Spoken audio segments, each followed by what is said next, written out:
ZLECAf, les premiers pas.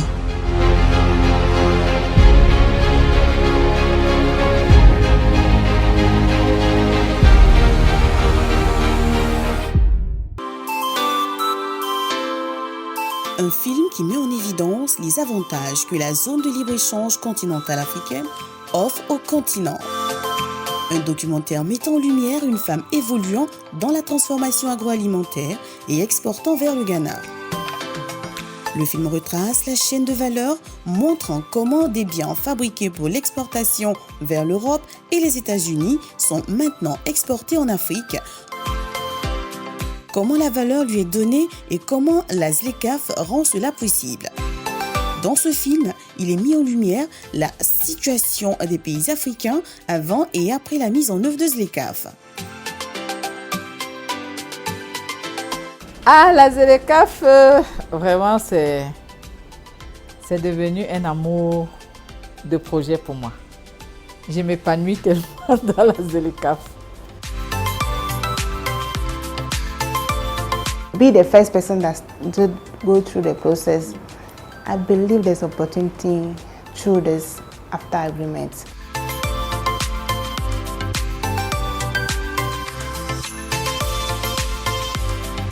Les Camerounais voient les avantages effectivement qu'ils peuvent tirer de la ZLECAf, qui est un marché moins contraignant. Donc il y a un engouement. Not just Ghanaian companies, the whole concept of the AfCFTA, opening up Africa to Africa, is beneficial to all participating countries.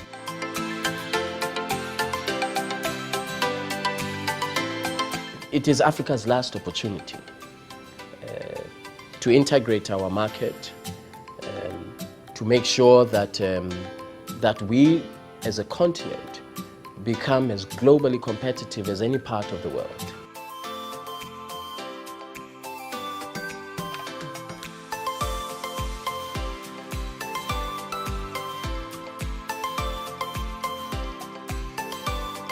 Il y a beaucoup d'espoir pour l'Afrique. Avec les projets comme la zone de libre-échange continentale africaine, nous tournons désormais le dos à l'afro-pessimisme.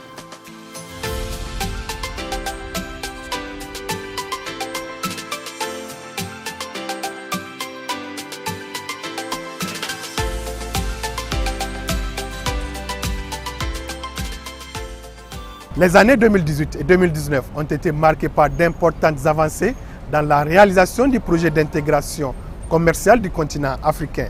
L'accord établissant le libre-échange à l'échelle du continent, initiative phare de l'agenda 2063 visant la transformation socio-économique de l'Afrique au cours des 50 prochaines années, a reçu sa forme définitive et a été signé en 2018. Il a pris effet en 2019. Depuis janvier 2021, le continent a débuté les échanges commerciaux sous les auspices de l'accord portant création de la zone de libre-échange continentale africaine. Le Cameroun est l'un des premiers pays à opérer selon les règles de la ZLECAf. Je suis donc à Yaoundé pour voir comment le pays a su se détacher du lot et commencer les échanges commerciaux sous l'angle de la zone de libre-échange continentale africaine ZLECAf.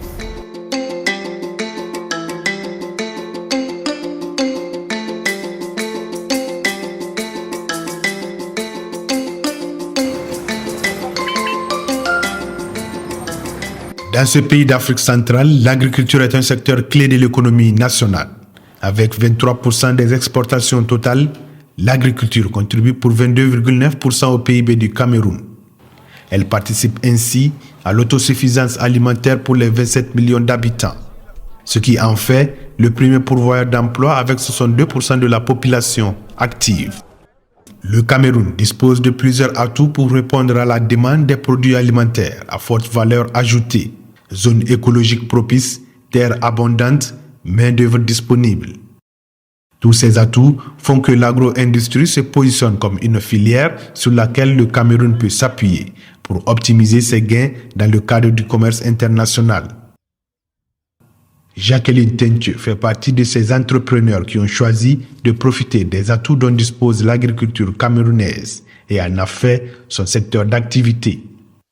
Depuis 2019, son entreprise s'est lancée dans la transformation agroalimentaire. Une transition pour cette ancienne artisan maroquinière encouragée par la crise due au Covid-19. Notre famille avait acquis un espace titré et sécurisé. J'ai donc demandé à mon époux de me céder ça pour mettre un champ d'ananas, une culture industrielle ou semi-industrielle. C'est dans cette plantation si nous cultivons et nous transformons les ananas en jus et en chips d'ananas. En attendant d'avoir sa propre unité de production, c'est à Douala, capitale économique et principal centre d'affaires du Cameroun, que Jacqueline transporte ses produits pour transformation après récolte. Nous nous rendons donc au centre incubateur pilote, le CIP du Bois d'Ibo, situé à une vingtaine de kilomètres au nord de la ville de Douala. C'est à travers cette usine-école que la Chambre de commerce du Cameroun accompagne les petits exploitants ainsi que les petites et moyennes entreprises du pays.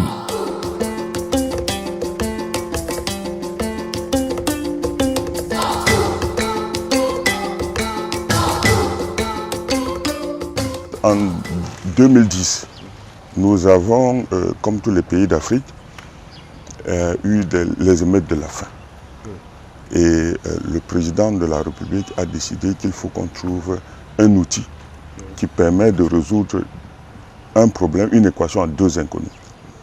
Manger et mettre les jeunes au travail, l'auto-emploi. Et c'est ainsi que la Chambre de commerce s'est mobilisée pour parcourir le monde entier, pour trouver cet outil. Et cet outil, ce n'est qu'être un incubateur. Parce qu'il permet d'accompagner les jeunes de l'idée jusqu'à leur création d'emploi, de les installer dans des zones rurales pour qu'ils développent, et dans le secteur agroalimentaire.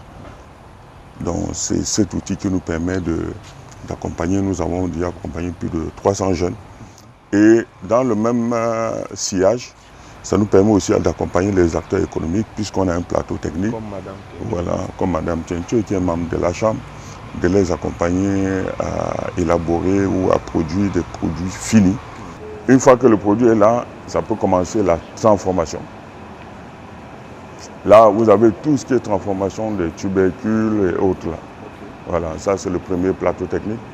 Ça c'est le second plateau technique dédié uniquement à la siroperie.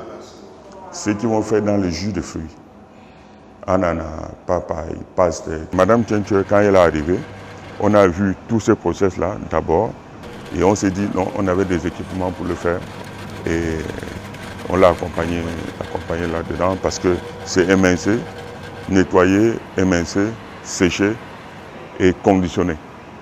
Alors, on avait les deux appareils qui nous permettent d'émincer sous toutes les formes. L'éminçage sous forme de cubes.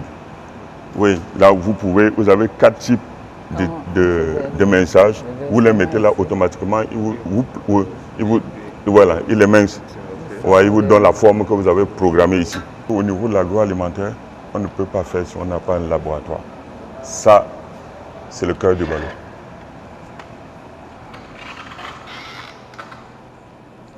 Quand le produit arrive, on va faire un échantillonnage chaque fois, sans que l'opérateur s'en rende compte, pour voir si on respecte toujours la qualité du produit.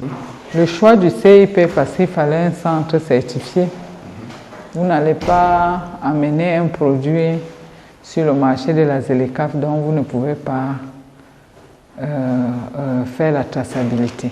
À l'issue du travail, voici le produit fini qui a été présenté sur le marché de la ZLECAf, l'un des produits finis. Vous allez les trouver au Ghana puisque la deuxième partie il est sur le marché ghanéen. Le produit est made in Cameroun parce que même l'emballage c'est fait par les artisans locaux, des petites entreprises qui se sont spécialisées dans le packaging. Rien n'a été exporté. Tout le contenant et le contenu made in Cameroun.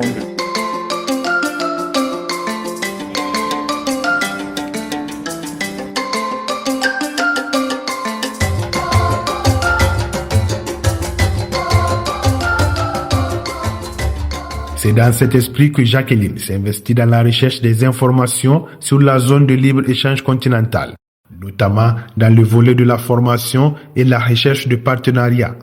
Dès qu'on nous a parlé de la ZLECAf, nous avons continué à faire des recherches. Je vous avoue qu'on m'a parlé de la ZLECAf avec des mots. Même pas un brouillon, on ne m'a pas donné. Et nous avons fait des recherches. Quand nous avons appris qu'il y avait tout un espace dédié à la femme, nous avons commencé par nous organiser en fédération des organisations des femmes entrepreneurs, qui est le plus gros du travail. Nous étions vraiment dans le feu de l'action de la ZLECAf et on n'a pas hésité à faire les couloirs, la promotion, les ministères. On échangeait avec les ministères sectoriels. Donc, un jour en passant, je suis partie dans le bureau. J'ai salué les responsables de la ZLECAf comme j'ai l'habitude. Il me dit, Madame Tientieu, il y a une réunion demain pour, avec les entreprises. On va réfléchir quelles sont les entreprises qui vont participer au lancement du marché de la ZLECAf. J'ai fait une simulation très rapide. J'ai apporté les fruits. Lui-même, il a goûté. Il a vu le packaging tel que j'avais déjà fait. Et par la suite, il m'appelle pour dire que je suis parmi la petite entreprise qui a été sélectionnée. Donc nous étions deux. Il y a une grande entreprise et une petite entreprise qui a été sélectionnée. Après la sélection, maintenant, il m'a appelé 10 jours avant. C'était d'abord 10 jours avant. Madame Tientieu, il y aura le lancement. Est-ce que vous pouvez? C'est vrai que dans notre formation, tu dis d'abord oui et tu peux réfléchir après. C'est ce que vous avez fait. C'est ce que j'ai fait. En plus de la Chambre de commerce, les autorités camerounaises ont mis en place une organisation spécifique pour accompagner l'avènement de la ZLECAf. Plusieurs structures sont nées, comme par exemple le sous-comité chargé de la mise en œuvre de la ZLECAf. Sous la conduite du Conseil national des chargeurs du Cameroun, ce comité regroupe tous les acteurs qui sont parties prenantes dans le commerce international. L'une des premières actions que nous avons prises, et j'ai eu à l'annoncer après le discours du chef de l'État, justement son Excellence Paul Biya, qui a parlé des thèmes comme import, substitution, le Made in Cameroun, et qui a insisté sur la ZLECAf en demandant aux entreprises camerounaises vraiment de tout faire pour être présents. J'ai eu à annoncer officiellement qu'au niveau de l'exercice 2023, le CNCC a mis une ligne budgétaire de 100 millions de francs. C'est pas beaucoup, mais c'est déjà un départ pour pouvoir accompagner les entreprises. Ainsi, aujourd'hui, on voudrait savoir à quel niveau se trouve la préparation des entreprises camerounaises pour effectivement être effectives dans cette zone de libre-échange. Il faut déjà relever qu'il y a un engouement très relevé des entreprises camerounaises et tout. Je vous parlais du travail d'identification et de catégorisation qui est en train d'être fait. Nous, au niveau du sous-comité, nous avons le plan d'action 2023 qui est déjà prêt. Il y a un engouement et nous, l'objectif vraiment de 2023 sera qu'au bout de l'année, qu'on puisse avoir des entreprises qui auront effectivement eu le certificat ZLECAf. Donc nous tablons sur une dizaine. Soyez rassurés, le Cameroun a été présent lors du lancement. Nous serons effectivement présents sur ce marché et c'est tout le travail qui est attendu du sous-comité que je préside. Avec ses appuis institutionnels, Jacqueline pense à l'exportation, notamment vers le Ghana. C'était un combat de titans parce qu'en même temps qu'il fallait produire, j'étais invitée à toutes les réunions de la ZLECAf au même moment. C'était difficile. Quand le responsable m'appelait, oui, je viens d'atterrir, je suis à Addis Abeba, je suis en partance pour... Donc, on a à la fois réussi à faire toutes les formations dans la ZLECAf et en même temps, nous avons produit. Je suis rentrée au Cameroun moins de 4 jours pour la livraison. Une des conditions, c'est qu'il fallait avoir un partenaire au Ghana. J'avais un partenaire, une brave dame, une jeune.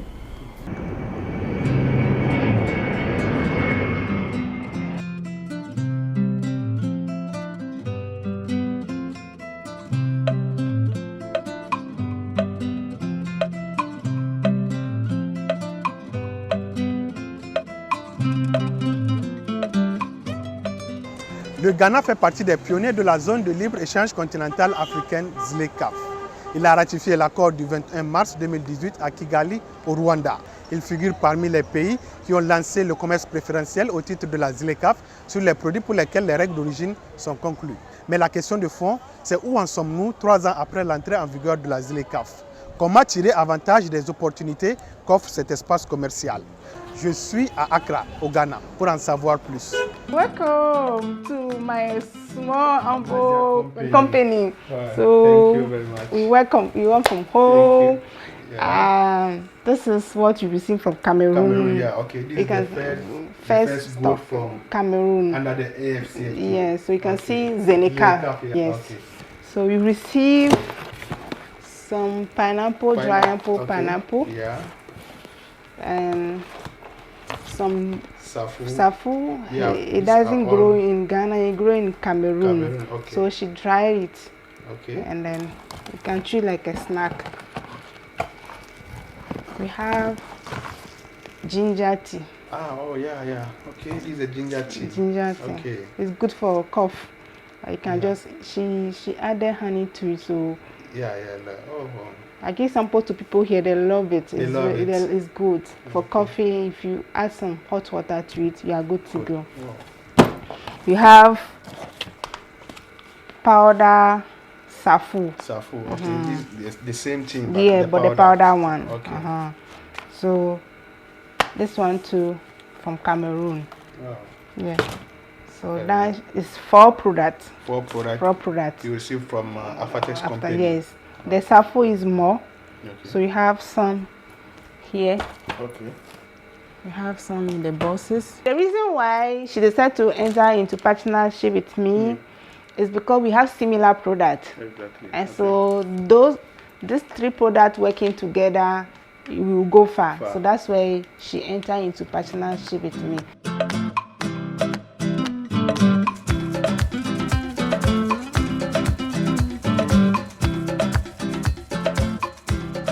How did you get to discover the Afatex company from Cameroon? I went to Gabon. So when I went to Gabon, the first person I met was Madame Jacqueline. We had a breakfast together. And we really thinking about, we didn't know we would do something together because me, I have my plan. I was there to meet Gabonese business people. So she also have a plan to meet Gabonese business people. And then we exchanged contact. And then through the mission, but we didn't see each other again until she left back to Cameroon.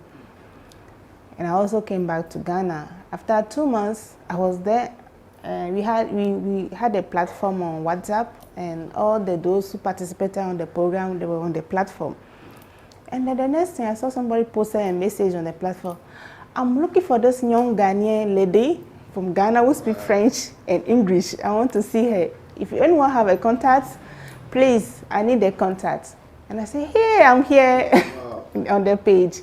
So we started talking. She said, oh, there's this after agreement, and they are doing trade guided, and she want me to be part of it. I said, are you sure? Can I do it?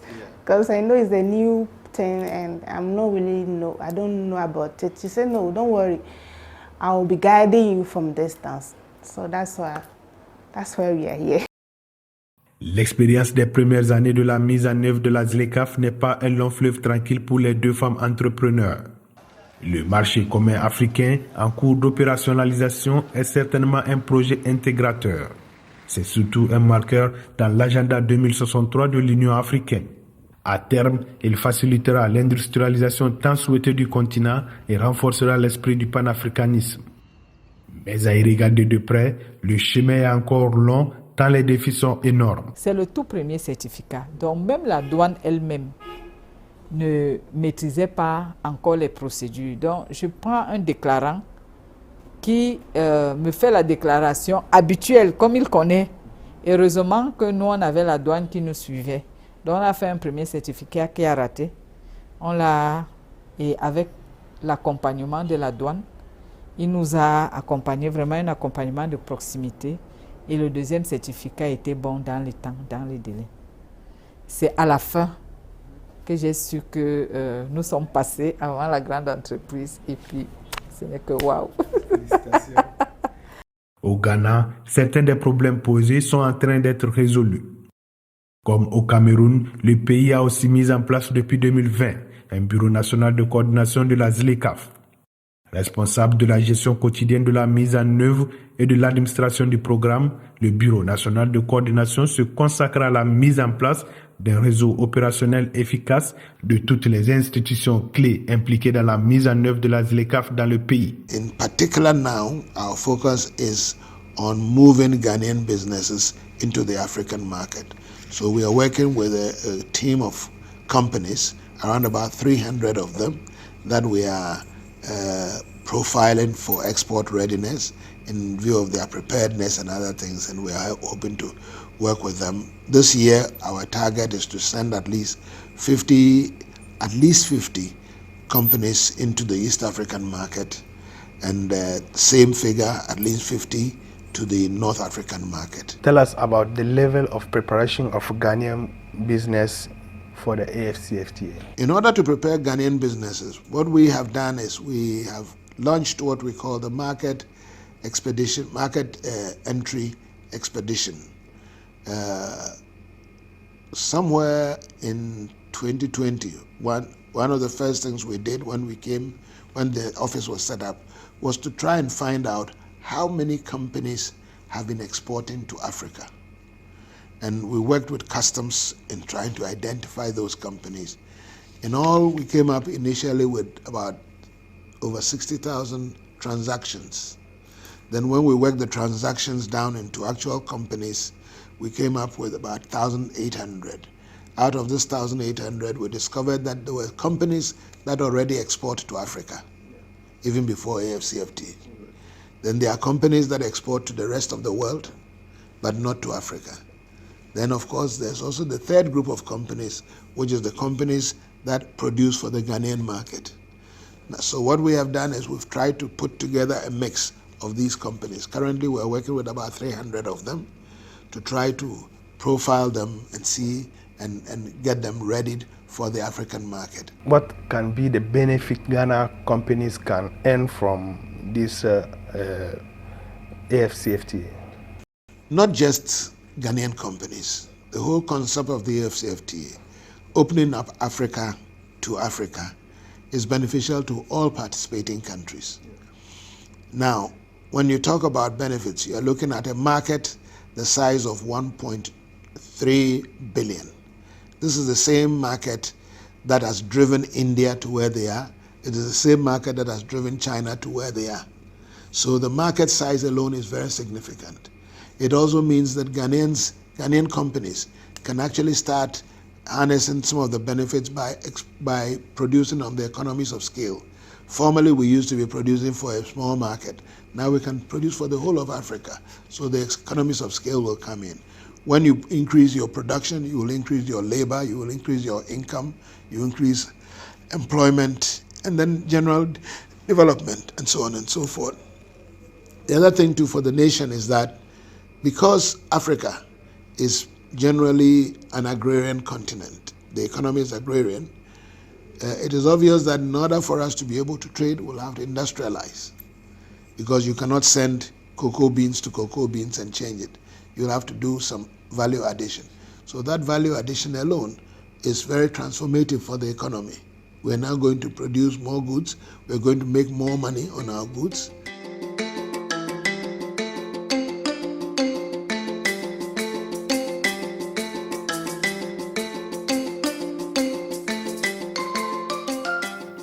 Au siège du secrétariat permanent de la ZLECAf à Accra au Ghana, on note des avancées notables. Mais dans le fond, il faut encore se préoccuper des goulots d'étranglement qui existent et qui ne permettent pas une meilleure contribution du continent au commerce international. The biggest challenge that we faced immediately after my election and being sworn into this position was the pandemic.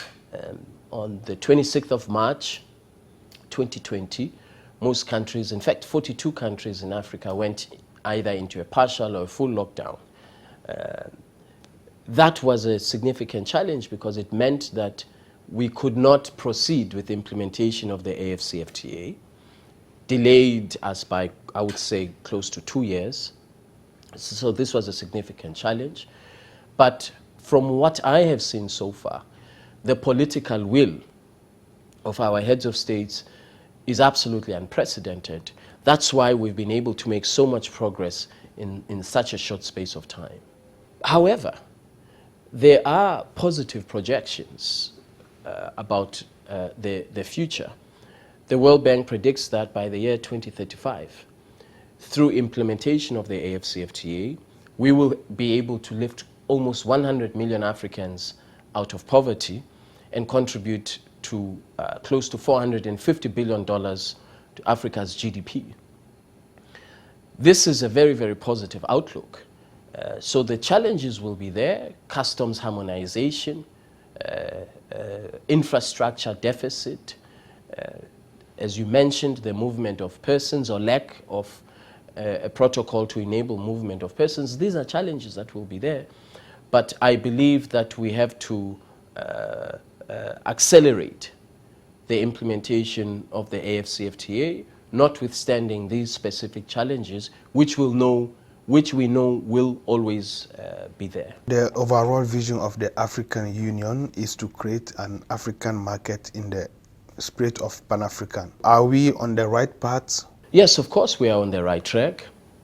If you recall, as far back as May 1963, with the formation of the Organization of African Unity, the objective was always to make sure that Africa has a single market, an integrated market for trade and investment.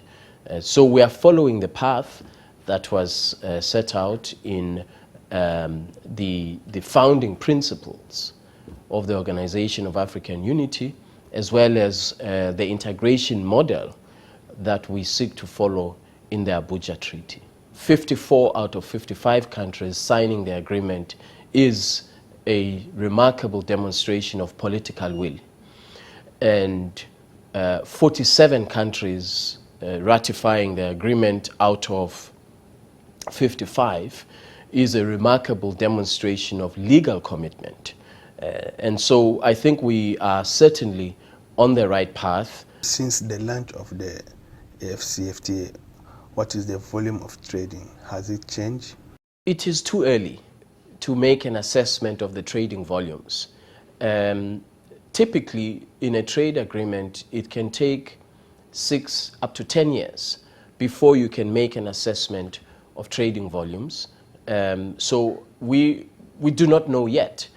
And I don't think that anybody around the world who is similarly situated to us, a trade agreement that has less than 5 years, would be in a position to make that assessment because it wouldn't be a reliable indicator. The Assembly of Heads of States and Government directed that every country must establish the customs systems to enable trade under the AFCFTA. So Ghana, Cameroon, Egypt, Rwanda are countries, some of the countries that you've mentioned, who have the customs systems in place. That's why they're able to trade under the rules of the AFCFTA. They do so on the basis of what we call the trading documents. For example, an AFCFTA certificate of origin, and customs declaration forms, all of the legal instruments that are required for trade to take place. These countries have domesticated those instruments. In their domestic law is trading under AFCFTA on the basis of these instruments. That's what we're expecting from the other countries. That's what we're waiting for them to do. At the end, what message of hope for Africa you have? In my view, it is Africa's last opportunity to integrate our market, to make sure that, that we as a continent become as globally competitive as any part of the world. Individual countries in Africa may be regionally competitive, but if we want to compete with the rest of the world and to successfully compete with the rest of the world, we have to integrate this market of 1.3 billion people, which is projected by the year 2035 to reach close to 7 trillion United States dollars, that is to say combined GDP and consumer spending. But we won't see that projection of a market of $6.7 trillion if we do not integrate, if we don't overcome the fragmentation that has existed for decades in terms of trade rules, investment rules, movement of persons, transport connectivity. We will not be able to achieve the potential of our continent as single individual entities. Our success really resides in all of us, all countries in Africa leveraging on one another to boost competitiveness, to boost industrial development capacity by creating value chains across the continent that enable us to trade amongst one another. And finally, I would say that it is our last opportunity to really break the colonial trade patterns that have existed for so long. And these trade patterns have ensured over the decades that we trade more with other parts of the world than we do amongst ourselves as Africans. La ZLECAf est un vieux projet de l'Organisation de l'Unité africaine, OUA, avant d'être approprié par l'Union africaine. La génération des chefs d'État des années 2010 a jugé nécessaire sa mise en œuvre parce qu'à même d'accélérer le commerce intra-africain. C'est ainsi que l'ancien président du Niger, Issoufou Mahamadou, a été désigné comme champion de la zone de libre-échange continentale. L'Afrique est aujourd'hui un marché fragmenté, 55 États, 55 marchés. Donc l'objectif, c'est d'en faire un marché unique, un marché de 1,3 milliard de consommateurs. Cela va permettre de booster la croissance économique en Afrique. Et qui dit croissance, dit emploi, donc de créer des emplois, également notamment pour nos jeunes. Cela permettra naturellement de faire reculer la pauvreté en Afrique. C'est en cela que la zone de libre-échange continentale africaine est un des projets phares de l'agenda 2063 de l'Union africaine. Excellence, en tant que champion de la zone de libre-échange, est-ce qu'aujourd'hui on peut dire que cette zone de libre-échange est rentrée dans l'histoire économique de l'Afrique? Absolument. Je dirais que la zone de libre-échange continentale africaine, sa mise en place est un événement historique majeur. Au même titre, disent certains, que la création de l'Organisation de l'Unité africaine transformée en Union africaine. C'est un événement majeur dans l'histoire de l'intégration du continent. C'est un événement majeur et ce qui est remarquable, c'est que le traité portant zone de libre-échange continentale africaine a été négocié, signé et ratifié dans des délais sans précédent dans l'histoire de l'Union africaine, ce qui montre d'ailleurs la volonté des chefs d'État d'aller vers l'intégration, d'aller vers l'unité de notre continent. Pour finir, quel message d'espoir avez-vous pour les Africains en lien avec cette zone de libre-échange? Cette zone de libre-échange continentale crée beaucoup d'espoir parce qu'elle nous permettra, avec les autres outils que j'ai signalés tout à l'heure, de construire l'Afrique que nous voulons. Une Afrique en paix, une Afrique en sécurité, une Afrique unie, une Afrique prospère. Et je souhaite que les jeunes et les femmes et tous les acteurs s'approprient ce projet qui permettra de construire cette Afrique sur la base des potentiels qui existent sur le continent, des ressources naturelles immenses dont dispose le continent, des ressources humaines immenses dont dispose le continent. Nous sommes un continent très jeune, avec un actif démographique très important. Et il faut que cet actif démographique soit transformé en dividende économique. Et la zone de libre-échange continentale africaine et les autres projets nous permettront d'atteindre un tel objectif. Il y a beaucoup d'espoir pour l'Afrique. Avec les projets comme la zone de libre-échange continentale africaine, nous tournons désormais le dos à l'afro-pessimisme.